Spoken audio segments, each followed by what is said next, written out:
தூய ஆவியானவரே, உம்மை விசுவாசிக்கிற எங்கள் ஒவ்வொருவருடைய நினைவலைகளிலே நீர் நிலைத்திருந்து உம்முடைய அமர்ந்த மெல்லிய சப்தத்தின் மூலமாய் எங்களை திடப்படுத்தி பலப்படுத்துவீராக. உம்முடைய வார்த்தைகளை கேட்பதற்கு எங்களை தகுதிப்படுத்தும். நீர் எங்களோடு கூட இடைப்படுகின்ற இந்த நேரம் எங்களுடைய ஆன்மீகத்திற்கு மிகுந்த பயனுள்ளதாக உருவாக்கப்படட்டும். இயேசு ஆண்டவரின் வழியாய் அர்ப்பணிப்போடு வேண்டிக் கொள்கிறோம். அன்பு நிறைந்த ஆண்டவரே, ஆமென். கிறிஸ்துவுக்குள் அன்பார்ந்த இறை மக்களே, உங்கள் அனைவருக்கும் பெந்தேகோஸ்தே திருநாள் வாழ்த்துக்களை முதலாவது இந்த அருளுரை மேடையிலிருந்து தெரிவிப்பதிலே மகிழ்ச்சி அடைகின்றேன். பரிசுத்த ஆவியின் பண்டிகை என்று அழைக்கப்படுகின்றதான இந்த பெந்தேகோஸ்தே திருநாளின் ஆசீர்வாதம் நம் அனைவரையும் நிறைவாய் ஆற்றல் படுத்துவதாக. இந்த நாள் நம்முடைய திருச்சபை வரலாற்றிலே மிக முக்கியத்துவம் வாய்ந்த ஒரு நாள். இந்த நாள் திருச்சபையானது தொடங்கப்பெற்ற தோற்றுவிக்கப்பட்ட ஒரு நாள் என்பது நம்முடைய திருச்சபை வரலாறு நமக்கு நினைவுபடுத்துகின்ற ஒரு காரியம். இந்த நாள் ஒரு பாரம்பரியமிக்க திருச்சபை வரலாற்று பின்னணியத்தோடு இணைக்கப்பட்டிருந்த நாளாக இருந்தாலும் இன்றைக்கும் நம்முடைய வாழ்வியலிலே மறக்க முடியாத அனுபவங்களை பரிசுத்த ஆவியானவரின் வழியாய் நமக்கு முழுமை செய்கின்ற ஒரு நாளாகவும் இது அமைந்திருக்கின்றது. இந்த பெண்டகாஸ்ட் என்கின்ற வார்த்தை 50 என்கின்ற பொருளை குறிக்கக்கூடியது. உயிர்த்தெழுந்த திருநாளுக்கு பின் வருகின்ற 50வது நாள். இந்த 50வது நாளிலே ஆண்டவர் இயேசு கிறிஸ்து தன்னுடைய சீடர்களிடத்திலே சொன்னதைப் போல அனுப்பப்பட்ட தேற்றரவாளனாய் பரிசுத்த ஆவியானவர் மேலறையிலே எழும்பியருள்ள ஒரு அனுபவத்தை நினைவு கூறுகின்ற ஒரு நாள்.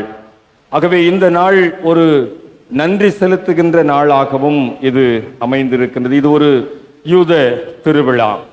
இந்த யூத திருவிழாவிலே அறுவடைக்காக நன்றி செலுத்துகின்ற அனுபவம் பாரம்பரிய வழக்கத்திலே உண்டு. 7 வாரங்கள் பண்டிகை என்று சொல்லி அனுசரித்து இந்த 7வது வாரத்திலே அவர்கள் இந்த நாளை நினைவு கூறுவது உண்டு.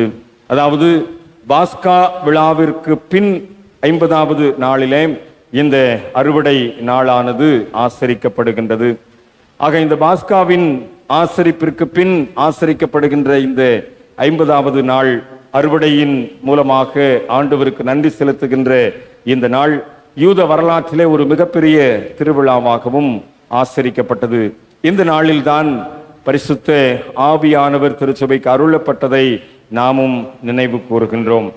கிழக்கு ஆர்த்தடாக்ஸ் சபையிலே இந்த நாளிலே ஒரு பெரிய விருந்து செய்து இந்த நாளை ஆசரிக்கின்ற வழக்கம் இன்றைக்கும் உண்டு.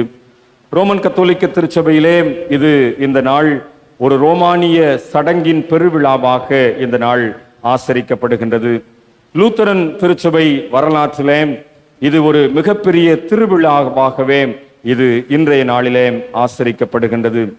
ஆங்கிலிக்கன் திருச்சபை வரலாற்றிலும் இது ஒற்றுமையை மிகைப்படுத்துகின்ற ஒரு முக்கிய விருந்து நாளாகவும் இந்த நாள் ஆசரிக்கப்படுகின்றது. ஆக இன்றைக்கு உலகளாவிய வகையிலே பல்வேறு திருச்சபைகள் இந்த நாளை முக்கியத்துவப்படுத்தி இந்த நாளுக்குரிய அழுத்தத்தை பரிசுத்த ஆவியானவர் அருளப்பட்டதின் அழுத்தத்தை நினைவு கூர்ந்து இந்த நாளை ஆசரிக்கின்றதிலே நாமும் இன்றைக்கு உலக திருச்சபைகளில் ஒரு திருச்சபையாக தென்னிந்திய திருச்சபையும் நாம் இணைந்து இந்த நாளிலே இதை ஆசரிக்க நாம் அழைக்கப்பட்டிருக்கின்றோம்.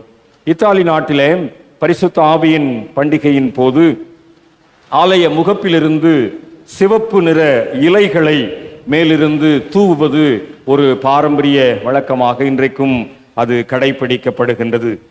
இத்தாலி நாட்டிலே சிவப்பு வண்ண இலைகள் தூவப்படுகின்ற ஒரு வழக்கம் இன்றைக்கும் உண்டு. காரணம், அந்த பரிசுத்த ஆவியானவர் சிவப்பு நிற நாவுகள் போன்ற அளவிலே வெளிப்பட்டதை நினைவு கூர்ந்து சிவப்பு நிற இலைகள் இன்றைக்கும் தூவப்படுகின்றது.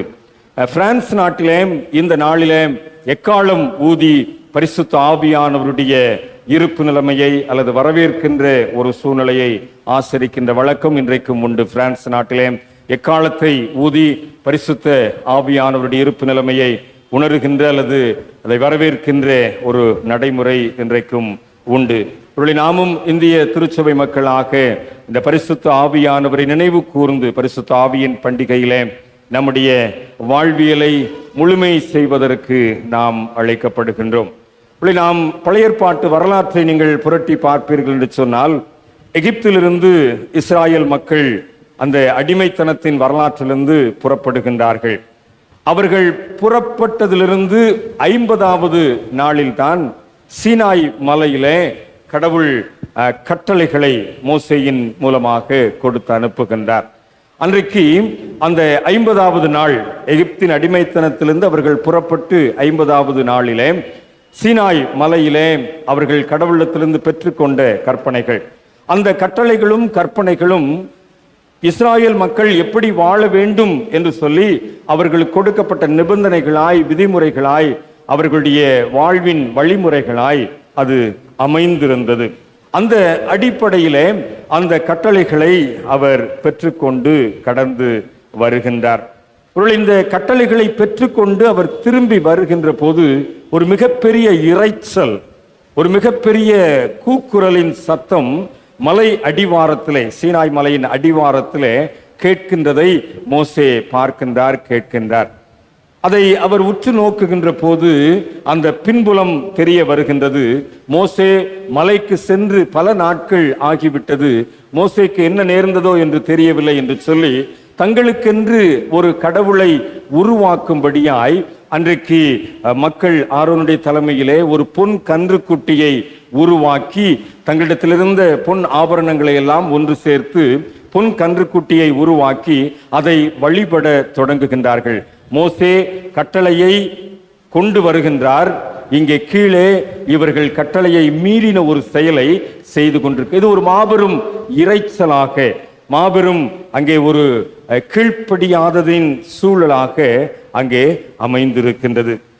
அப்பொழுது மோசே சீற்றம் கொண்டு அந்த கடவுள் தன்னுடைய விரல்களால் எழுதின அந்த கற்பலைகளை உடைத்து போடுகின்றார்.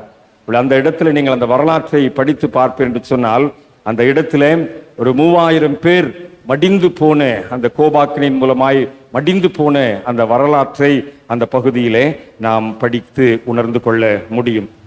நாம் இங்கே புதிய ஏற்பாட்டு வரலாற்றிலே பார்க்கின்ற போது ஆண்டவர் இயேசு கிறிஸ்து உயிர்த்தெழுந்த பிற்பாடு 50வது நாளிலே திருச்சபைக்கு பரிசுத்த ஆவியானவர் அருளப்படுகின்றார்.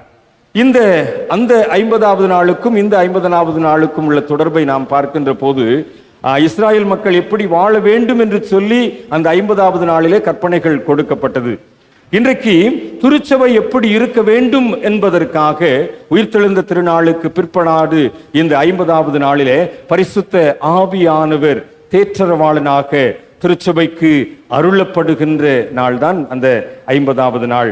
அந்த 50வது நாளிலே மேல் அறையிலே கூடின அந்த கூட்டம் வளர்ச்சி பெற்று இந்த 50வது நாளின் அந்த பெந்தைக்கோஸ்து நாளின் அனுபவத்திலே நீங்கள் பார்ப்பீர் என்று சொன்னால், அன்றைக்கு பேதுருவினுடைய பிரசங்கத்திலே 3000 பேர் ரட்சிக்கப்பட்டார்கள், திருச்சபையிலே சேர்க்கப்பட்டார்கள் என்கின்ற வரலாற்றை நாம் படித்து உணர்ந்து கொள்ள முடியும். மோசேயினுடைய காலத்திலே அந்த கட்டளைகளை கடைபிடிக்காத சூழ்நிலை 3000 பேர் பழைய ஏற்பாட்டு வரலாற்றிலே மடிந்து போனார்கள்.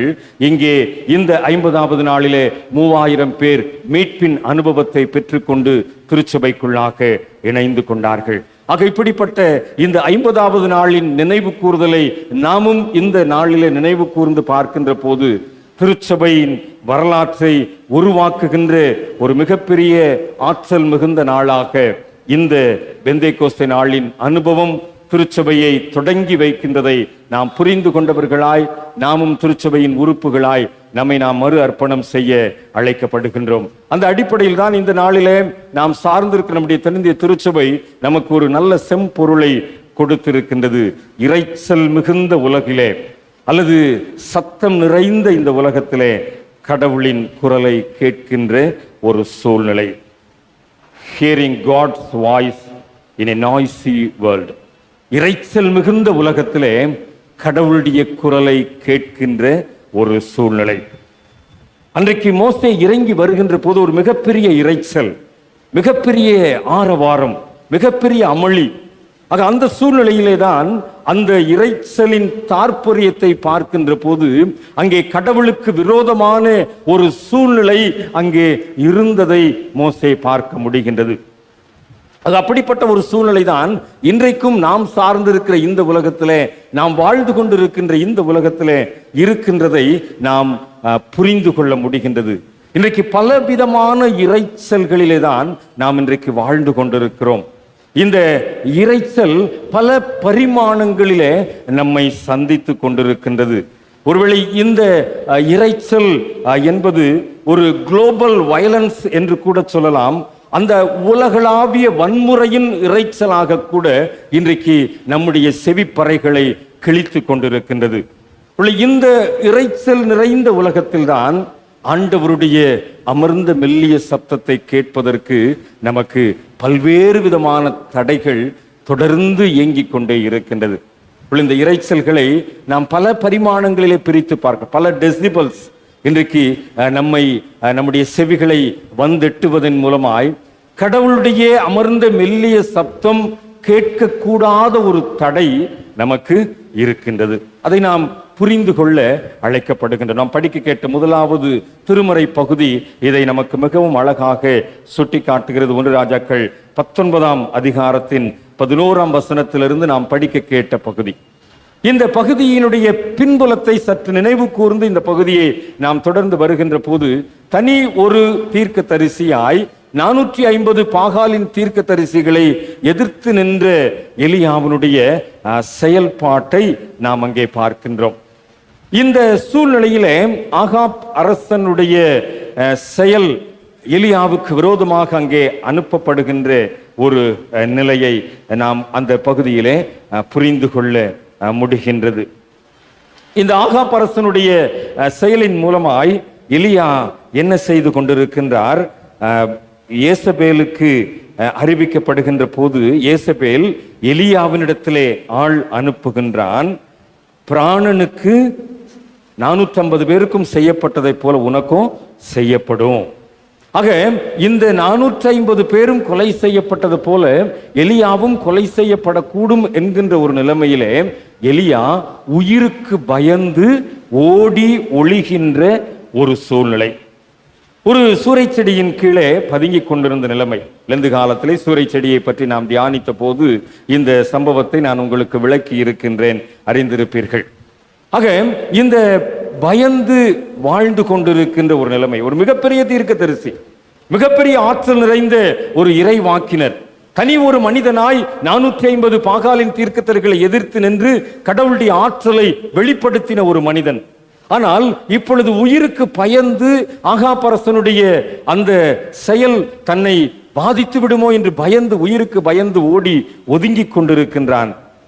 வாழ்விலே ஒரு தடுமாற்றம், வாழ்விலே ஒரு பயம், ஒரு கலக்கம், ஒரு பேரிரைச்சல்.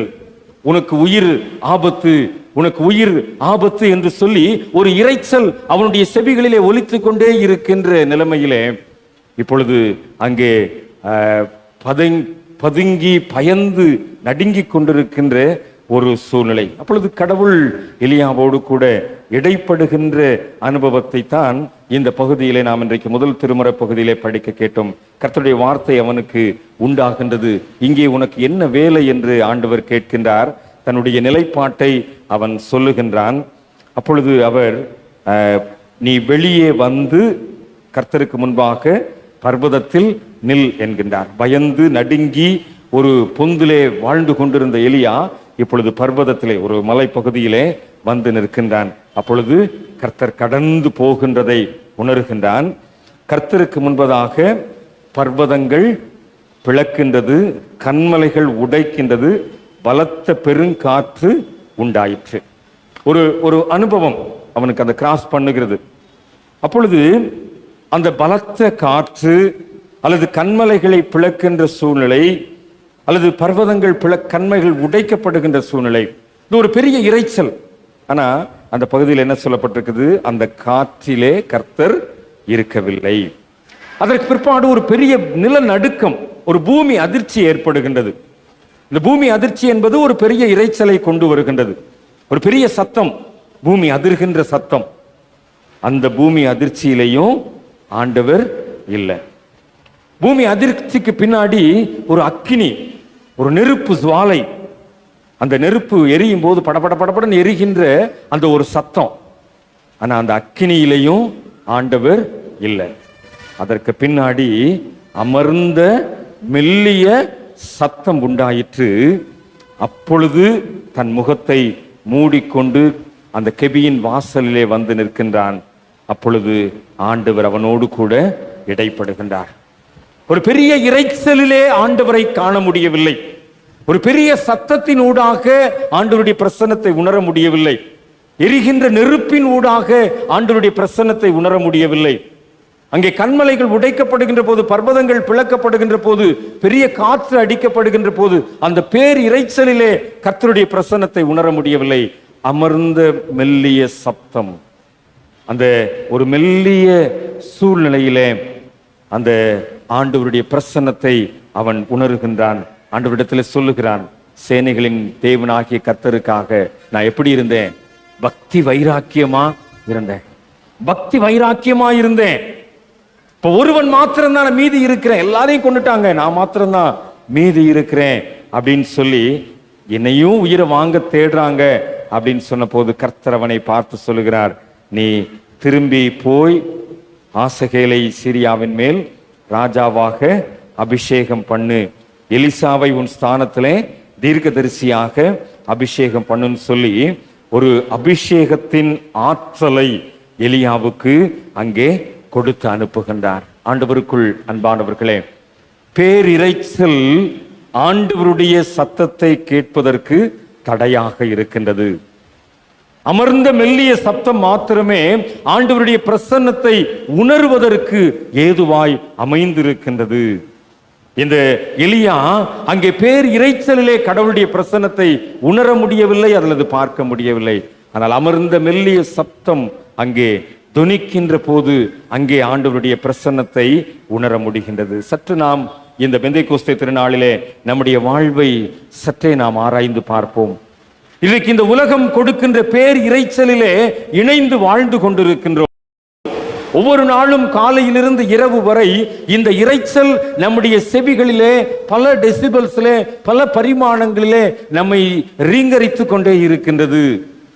ஆனால் இதன் ஊடாக ஆண்டவருடைய அமர்ந்த மெல்லிய சப்தம் தொனிக்கிறதா என்று கேள்வி எழுப்பி பார்ப்போம் என்று சொன்னால் இல்லை என்பதுதான் எலியாவுக்கு கிடைத்த பதிலை போல இன்றைக்கு நமக்கும் கிடைக்கின்றது. காரணம் என்ன என்று சொன்னால், அந்த சத்தத்தில் தான், அந்த இரைச்சலில் தான் நாம் கவனம் செலுத்துகிறோமே ஒழிய ஆண்டவருடைய சத்தத்திற்கு நம்மால் கவனம் செலுத்த முடியவில்லை, அல்லது ஆண்டவருடைய சத்தத்திற்கு நாம் கீழ்ப்படிய முடியவில்லை. காரணம், இந்த பேரிரைச்சல் நம்மை ஆட்கொண்டிருக்கின்றது. இந்த பேரிரைச்சலிலே நாம் விழுந்து போயிருக்கிறோம்.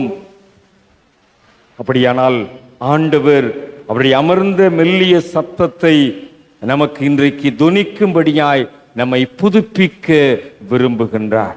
இது ஒரு புதுப்பிக்கின்ற ஒரு நேரம். இந்த பெந்தைக்கோஸ்தே திருநாளின் அனுபவம் என்பது நம்மை புதுப்பிக்கின்ற ஒரு நேரம்.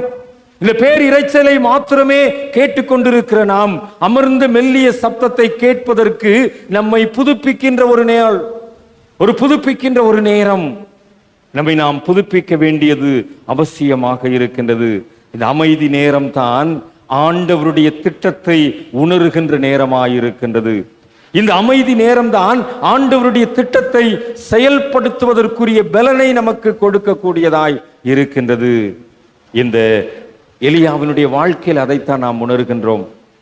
அந்த பேர் இரைச்சலின் ஊடாக ஆண்டவரை அவன் உணர முடியவில்லை. ஆனால் அமர்ந்த மெல்லிய சப்தத்திலே அவனோடு கூட இடைப்படுகின்ற ஆவியானவர் அவனிடத்திலே சொல்லுகின்றார், நீ ஒரு அரசனை அபிஷேகம் பண்ண வேண்டும், ஒரு தீர்க்கதரிசி அபிஷேகம் பண்ண வேண்டும் என்று சொல்லி தன்னுடைய திட்டத்தை அங்கே செயல்படுத்துவதற்கு எலியாவை ஆண்டவர் முன்குறிக்கின்றார்.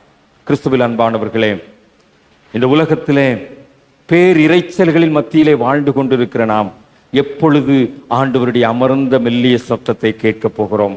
எப்பொழுது அவருடைய சத்தத்திற்கு செவி கொடுக்க நம்மை நாம் அர்ப்பணிக்க போகின்றோம்? காலையிலிருந்து இரவு வரை இந்த பேரிரைச்சல் மாத்திரமே நம்முடைய வாழ்வில் சுழன்று கொண்டிருக்கிறதே, இந்த இரைச்சல் மாத்திரமே நம்மை சுழற்றி கொண்டிருக்கிறதே. எப்பொழுது அமர்ந்த மெல்லிய சப்தத்திற்கு செவி கொடுக்கக்கூடியவர்களாய் நாம் இருக்க போகின்றோம்? சற்று நாம் நம்மை நிதானித்து ஆராய்ந்து பார்ப்போம். இல்லை, காலையில எழுந்து ஆண்டவருடைய சமூகத்துல முழங்கால் படியிடுகின்ற போது ஆண்டவருடைய பாதத்துல நம்ம காத்திருக்கணும்னு சொல்லி முழங்கால் படியிடுகின்ற போது காலிங் பெல் அடிக்கிற சத்தம் கேட்குது, மொபைல் போன் அடிக்கிற சத்தம் கேட்குது. நம்மால என்ன செய்ய முடியல? அமர்ந்த மெல்லிய சத்தத்தை கேட்கறதுக்கு கான்சென்ட்ரேட் பண்ண முடியல. நீங்க வேணா டெஸ்ட் பண்ணி பாருங்களேன். ஜெபம் பண்ணிக்கிட்டு இருக்கும்போது மொபைல் ரிங் பண்ணுச்சுன்னா நம்மளோட கான்சென்ட்ரேஷன், நம்முடைய அந்த ஒருங்கிணைப்பின் அந்த உள் ஒளி சிதறி விடுகின்றது. ஆக இந்த அமர்ந்த மெல்லிய சப்தத்தை கேட்பதற்குரிய வாய்ப்புகள் இன்றைக்கு மறுக்கப்படுகின்ற நிலைப்பாடுகள் தான் இன்றைக்கு தொடர்ந்து கொண்டிருக்கின்றது. ஆக அதை நாம் சற்று மாற்றிக்கொள்ள இந்த பெந்தைக்கோஸ்தே நாளிலே ஒரு தீர்மானம் எடுக்க அழைக்கப்படுகின்றோம். காலிங் பெல் அடிக்கிறனா எத்தனை மணிக்கு அடிப்பாங்க? பால்காரர் வந்தார்னா எத்தனை மணிக்கு வருவார்? அதிகபட்சம் காலையில் 4 மணி. கண்டிப்பாக 4 மணிக்கு முன்னாடி யார் வீட்லையாவது பால் வருதா? எந்த வீட்லையாவது காலிங் பெல் அடிக்கிற சத்தம் கேட்குதா? அப்போ வி ஷுட் ப்ராக்டிஸ் அவர் அந்த ஏர்லி டு பெட் அப்படிங்கிறது எத்தனை மணிக்கு முன்னாடி இருக்கணும்? 4 மணிக்கு முன்னாடி. கண்டிப்பாக 4 மணிக்கு முன்னாடி யாரும் உங்களை மொபைலில் டிஸ்டர்ப் பண்ண மாட்டாங்க, அப்படித்தானே? கண்டிப்பாக 4 மணிக்கு யாரும் அப்படி கூப்பிட மாட்டாங்க. இன்னைக்கு அது நமக்குள்ள ஏற்படுத்தி கொண்ட ஒரு வழக்கம் தான். ஒருவேளை வெளியில இருக்கிற இரைச்சல்கள், ஒரு கார் போற சத்தம், ஒரு பஸ் போற சத்தம், வெளியில ஆட்கள் பேசுற சத்தம், நடமாடுற சத்தம், இதெல்லாமே அதிகாலையில இருக்காது. அப்ப அதிகாலையில் ஆண்டவரை தேடுகின்ற வழக்கத்தை நான் ஏற்படுத்தி கொண்டால், ஒருவேளை இந்த இரைச்சல் நிறைந்த உலகத்திலே ஆண்டவருடைய அமர்ந்த மெல்லிய சத்தத்தை கேட்பதற்குரிய வாய்ப்புகள் எனக்கு கிடைக்கும். அதிகாலையில் என்னை தேடுகிறவர்கள் என்னை கண்டடைவார்கள். ஆக அதிகாலையில் ஆண்டவரை தேடுகின்ற வழக்கத்தை ஏற்படுத்திக் கொள்ளுகின்ற திருச்சபையாய் இந்த பெந்தைக்கோஸ்தே நாளிலே நம்மை மறு அர்ப்பணம் செய்ய ஆண்டவர் அழைக்கின்றார். அந்த பேர் இரைச்சலிலே எலியாவால் ஆண்டவரை உணர முடியவில்லை. அந்த காற்றின் வேகத்திலே ஆண்டவருடைய பிரசன்னத்தை உணர முடியவில்லை. ஒரு அமர்ந்த மெல்லிய சப்தத்திலே ஆண்டவருடைய திட்டத்தையும் தீர்மானத்தையும் அவன் அங்கே புரிந்து கொள்ளுகிறான்.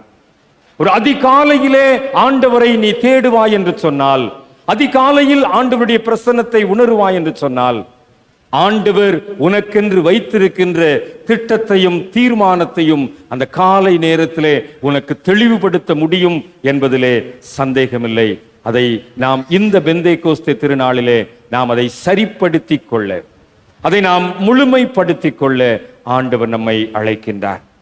அமர்ந்த மெல்லிய சப்தம், ஆண்டவருடைய சத்தம் நமக்கு நம்முடைய செவிகளிலே துணிக்க வேண்டும் என்று சொன்னால், ஒருவேளை அதிகாலையில் ஆண்டவரை தேடுகின்ற இறை மக்களாய் நாம் நம்மை மறு அர்ப்பணம் செய்வோம்.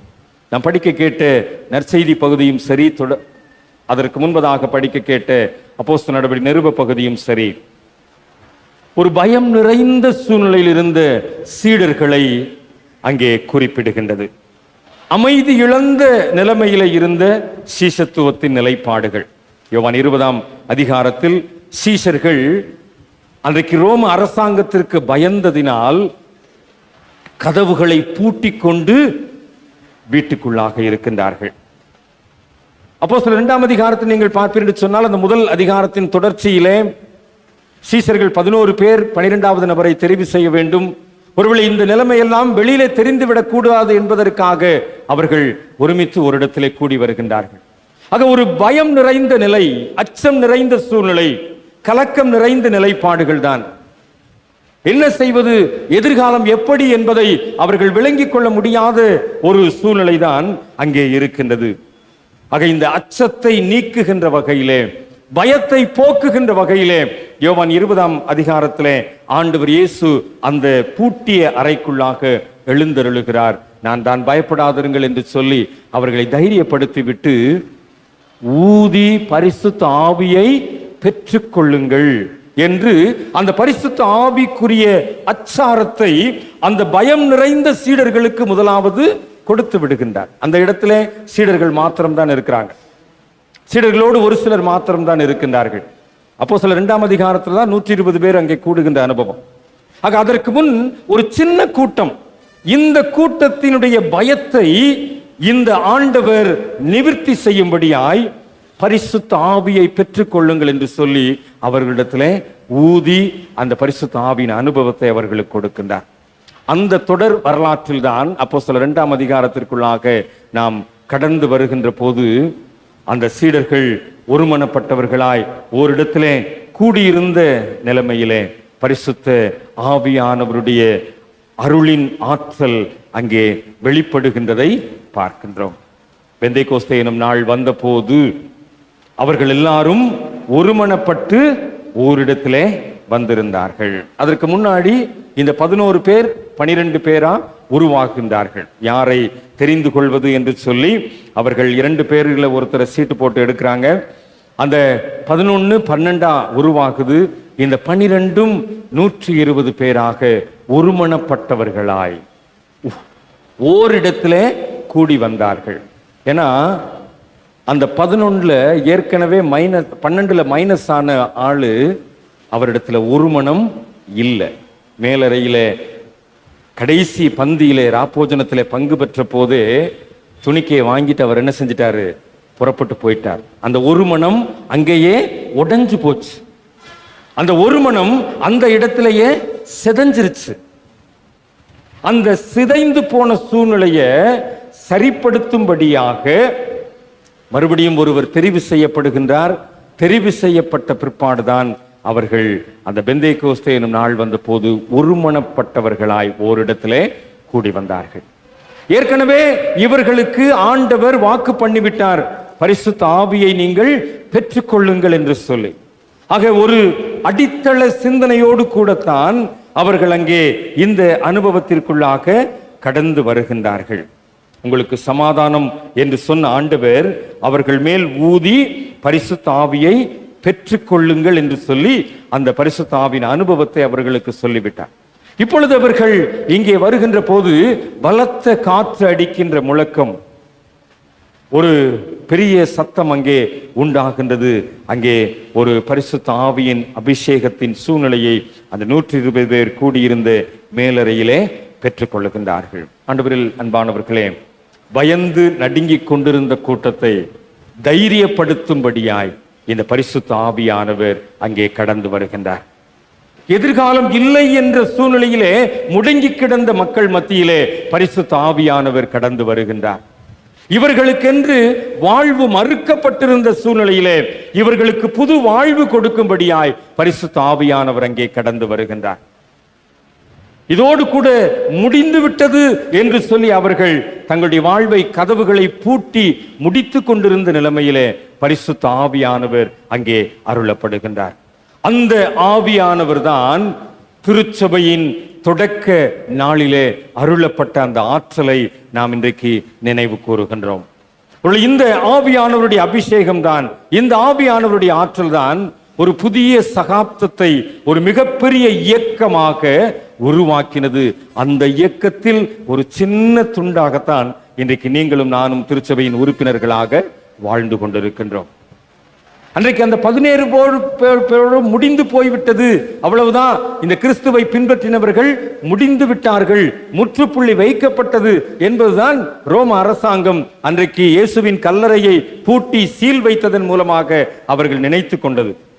ஆனால் அது ஒரு மாபெரும் இயக்கமாக உருவெடுக்கும் என்று யாரும் எதிர்பார்க்கவில்லை, ரோம அரசாங்கமும் எதிர்பார்க்கவில்லை. அன்றைக்கு இருந்த சூழ்நிலையிலே அந்த ஒரு மாபெரும் இயக்கம் ஒரு திருச்சபையாக உருவெடுத்ததை அதில் இன்றைக்கு நீங்களும் நானும் வாழ்ந்து கொண்டிருக்கிறோமே, அந்த நினைவு கூறுதலைத்தான் இந்த பெந்தைக்கோஸ்தே திருநாளிலே நாம் இணைந்து பார்த்தவர்களாய், நினைத்து பார்த்தவர்களாய், அந்த ஆவியானவருடைய அபிஷேகம் இன்றைக்கும் நம்மத்திலே நிறைந்திருக்கிறது என்பதை புரிந்து கொண்டவர்களாய் அந்த மாபெரும் இயக்கத்தை தொடர்ந்து இந்த உலகத்திலே நிலைப்படுத்துவதற்கு, செயல்படுத்துவதற்கு நாம் கருவிகளாய் செயல்பட ஆண்டவர் நம்மை அழைக்கின்றார். பயந்து நடுங்கிக் கொண்டிருந்த கூட்டம் வாழ்வு மறுக்கப்பட்ட கூட்டம், எதிர்காலம் இல்லை என்று சொல்லப்பட்ட கூட்டம், ஆனால் ஒரு மாபெரும் இயக்கமாக உருவெடுத்த வரலாறு. இன்றைக்கும் பல நேரத்தில் நாம் அப்படித்தான் முடங்கி கிடக்கின்றோம். இதோடு கூட என்னுடைய வாழ்க்கை முடிஞ்சு போச்சு, இதோடு கூட என்னுடைய சகாப்தம் முடிஞ்சு போச்சு, என்னுடைய குடும்பம் அவ்வளவுதான் சிதைஞ்சிருச்சு, இனிமே இல்லை, அவ்வளவுதான், இந்த பொருளாதார பிரச்சனையில நான் அப்படியே விழுந்துட்டேன், இந்த குடும்ப பிரச்சனையில அப்படியே என் குடும்பம் உடைஞ்சு போச்சு, இப்போ ஏற்பட்டிருக்கின்ற கடன் பாரம் அல்லது நிர்பந்தமான சூழ்நிலையில எனக்கு எதிர்காலமே இல்லாம நான் உடைஞ்சு போனேன் அப்படின்னு நீங்க நினைச்சிட்டு இருக்கீங்களா? அப்படி நினைச்சுக்கிட்டு இருந்த சீடர்கள் மத்தியில தான் பரிசுத்த ஆவியானவர் அருளப்பட்டு ஒரு மிகப்பெரிய வரலாற்றை உருவாக்கினார், ஒரு மிகப்பெரிய எதிர்காலத்தை கொடுத்தார். அன்றைக்கு செயல்பட்ட ஆவியானவர் இன்றைக்கும் செயல்படுகிறார் என்பதை மறந்து போக வேண்டாம். உங்களை ஒரு பெரிய இயக்கமாக உருவாக்குவதற்கு, ஒரு பெரிய திருச்சபையின் தூணாய் உருவாக்குவதற்கு, ஒரு பெரிய வரலாற்றை நிறைவேற்றுகின்ற கருவிகளாய் உருவாக்குவதற்கு அந்த பரிசுத்த ஆவியானவர் இன்றைக்கும் திருச்சபையிலே அருளப்பட்டு கொண்டிருக்கிறார் என்பதை மறந்து போக வேண்டாம். எங்கே முடிந்து விட்டதுன்னு நாம மாம்சீகமா நினைக்கிறோமோ அந்த இடத்துல நீ முடியல, உனக்குன்னு புதிய வரலாறு இருக்குதுங்கிறது தான் பரிசுத்த ஆவியானவருடைய செயல்பாடு. அந்த பரிசுத்த ஆவியானவர் இன்றைக்கும் நம்முடைய ஆலயத்திலே, நம்முடைய திருச்சபை உறவிலே செயல்பட்டு கொண்டிருக்கிறார் என்பதுதான் நாம் மறுக்க முடியாத உண்மையாக, நாம் ஏற்றுக்கொள்ளக்கூடிய மறை உண்மையாக அமைந்திருக்கிறது என்பதை அறுதியிட்டு உறுதியாக சொல்லுகின்றேன். அந்த ஆண்டவர் இன்றைக்கும் பரிசுத்த ஆவியானவராய் செயல்பட்டு கொண்டிருக்கிறார். வாழ்க்கை முடிஞ்சு போச்சு நினைக்க வேண்டாம். இந்த வியாதியின் மூலமாய் உன்னுடைய சரீரம் பலவீனப்பட்டது என்று நினைக்க வேண்டாம். இந்த பிரச்சனையின் மூலமாய் உன்னுடைய குடும்பம் உடைந்து விட்டது என்று நினைக்க வேண்டாம். இந்த விதமான போராட்டங்களிலே எதிர்காலம் இல்லை என்று நினைக்க வேண்டாம். ஒரு புதிய வரலாற்றை உருவாக்குகின்ற பரிசுத்த ஆவியானவர் இன்றைக்கும் செயல்படுகின்றவராய் நம்முள் அசைவாடி கொண்டிருக்கிறார் என்பதை மறந்து போக வேண்டாம். அன்றைக்கு அந்த 11 பேர் தான் 120 பேர் ஆனாங்க. அந்த 120 பேர் தான் 3000 பேர் ஆனாங்க. அப்போஸ்தலர் நடவடிக்கைகளை தொடர்ந்து நீங்க வாசித்து பார்த்தீங்கன்னா திருச்சபை நாளுக்கு நாள் வளர்ந்து கொண்டிருந்தது. வெறும் 11 பேர், வளர்ச்சியின் பாதை. நீ தனி மனிதனா இருக்கிற நினைக்கலாம், உடைஞ்சு போயிருக்கிறதா நினைக்கலாம், கைவிடப்பட்டதா நினைச்சிருக்கலாம், சோர்ந்து போன அனுபவத்தோடு கூட இருக்கலாம். ஆனா ஒரு பெரிய வளர்ச்சியை ஆண்டவர் வைத்திருக்கின்றதை இந்த பரிசுத்த ஆவியின் திருநாளிலே உனக்கு நினைவுபடுத்துகின்றதை மறந்து போக வேண்டாம். இந்த பரிசுத்த ஆவியானவர் அருளப்படுகின்ற போது, இந்த பரிசுத்த ஆவியானவர் செயல்படுகின்ற போது, அப்போஸ்தலர் 1:11 சொல்லப்பட்டிருக்கு இல்லையா, பரிசுத்த ஆவி உங்களிடத்தில் வரும்போது நீங்கள் பலன் அடைந்து. அந்த பலனுக்கு ஈடு இணை எதுவுமே கிடையாதுங்க. அந்த பலனுக்கு ஈடு இணையா எந்த ஒரு பலத்தையும் நீங்க சொல்ல முடியாது.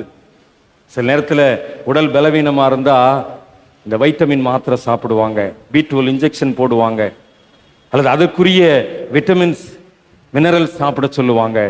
ஆனா இந்த பரிசுத்த ஆவியானவர் இந்த விட்டமின்ஸுக்கும் இந்த மினரல்ஸுக்கும் இந்த B12க்கும் அப்பாற்பட்ட பலனை, அப்பாற்பட்ட சக்தியை தருகின்றவர்.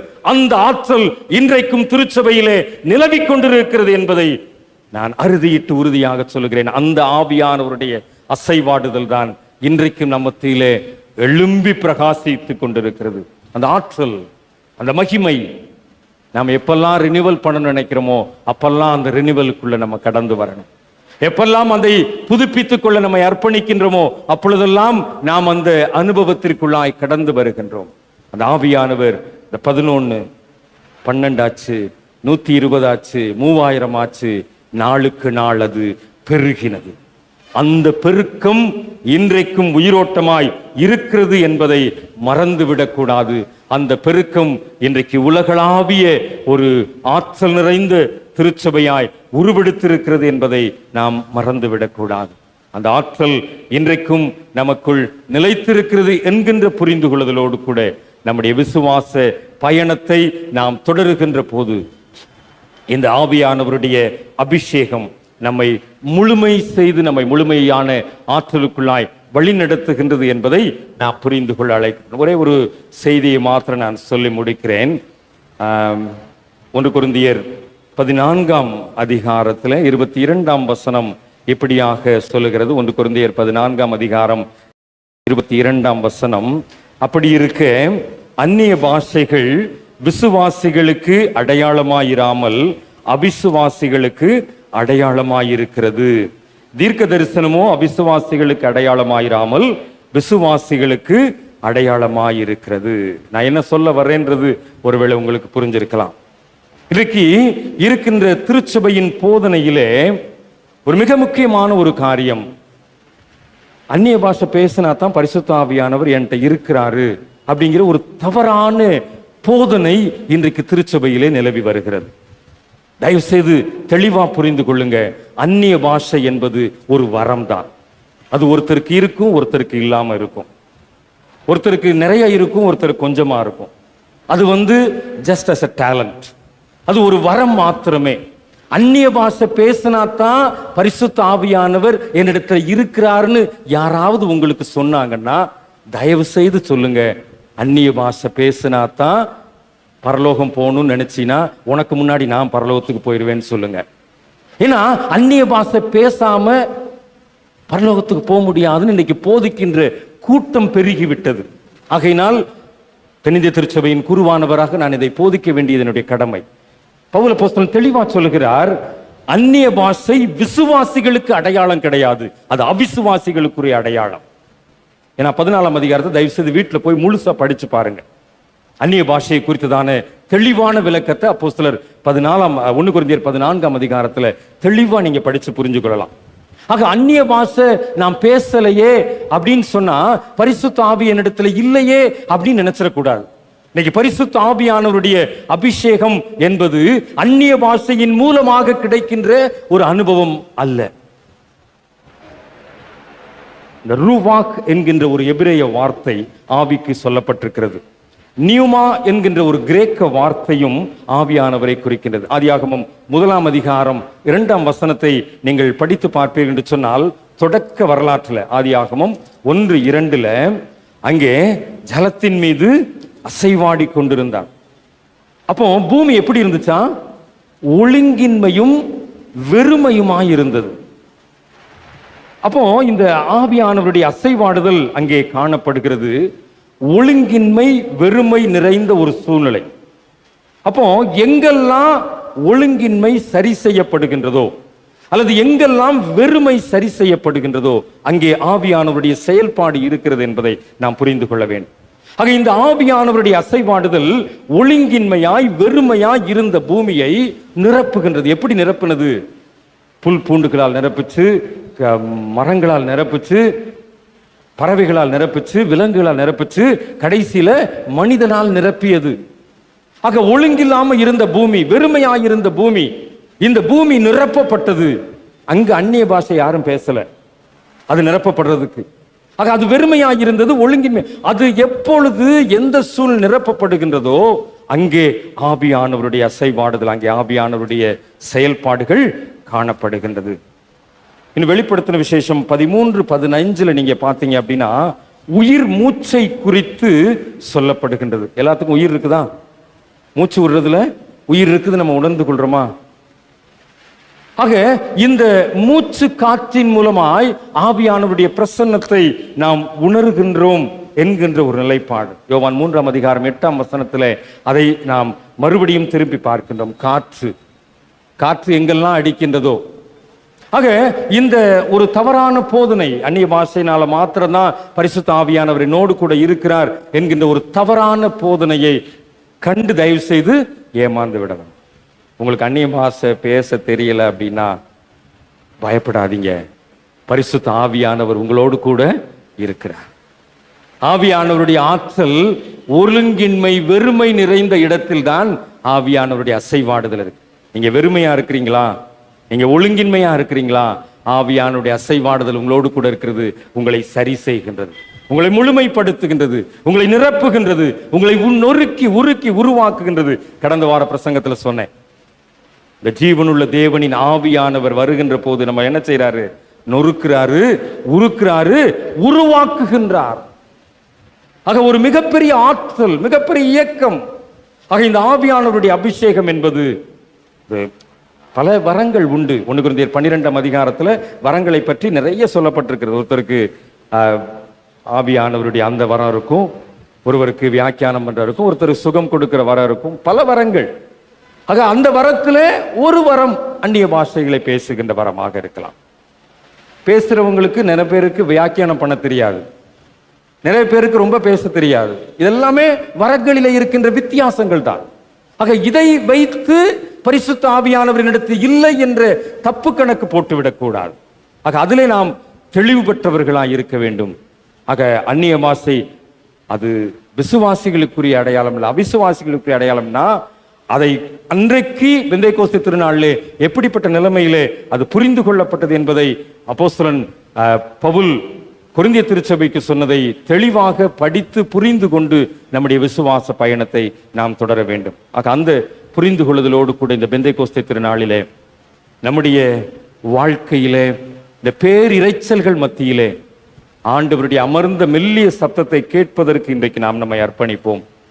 இந்த பேரிரைச்சல்கள் மத்தியிலே பயந்து கொண்டிருக்கின்ற சூழ்நிலை இந்த பரிசுத்த ஆவியானவர் நம்மோடு கூட செயல்படுகிறார் என்பதை உணர்ந்து கொள்வோம்.